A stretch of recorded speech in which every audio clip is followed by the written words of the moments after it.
I've only been fired from there twice. It feels like a lot more.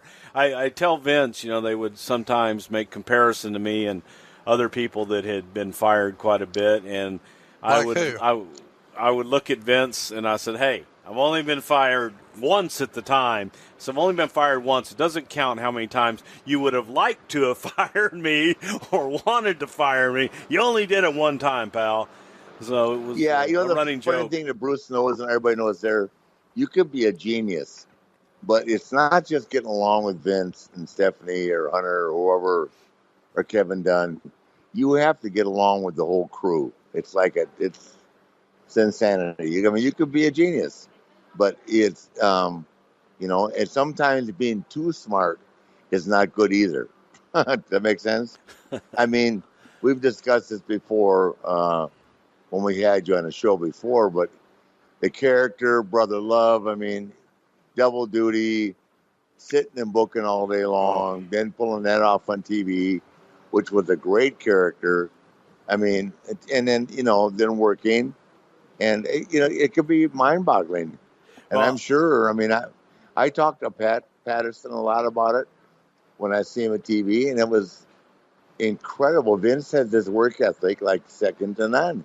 And he expects you to be there every moment that he is. And his workout comes first, and then bingo, you could be there till 3 o'clock in the morning. To this day, Michael Hayes will be talking to 1 o'clock in the morning.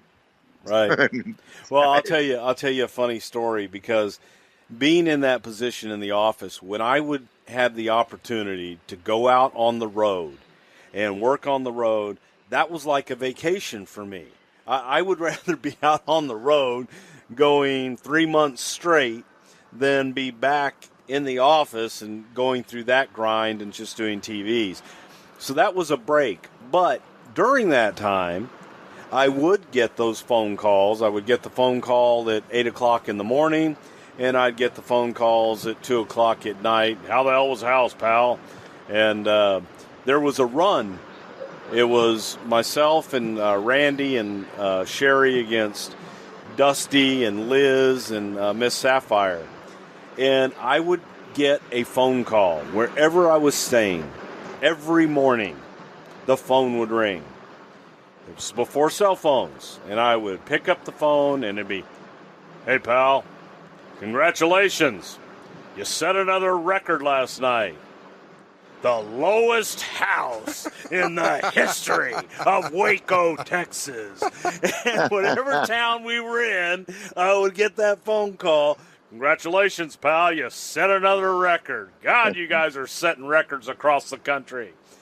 And contrary to that, every night that we would be in the towns, Dream would go to the curtain and look out the curtain and walk back, and I'd always dress with Randy kind of off by ourselves, and Dream would walk in and go, "Oh, baby, last time I was here, Hogan was on top, and it looked like we've at least doubled that." And Randy and I would look out the curtain, and it'd be like, "I don't know what Hogan he's talking about, but I don't think the Hulkster's ever worked this piece of shit." It just became a running joke every night. And Vince, every single morning, I'd get that wake-up call. "Congratulations, pal." Yeah. But it was a break, and I loved being out on the road during that time.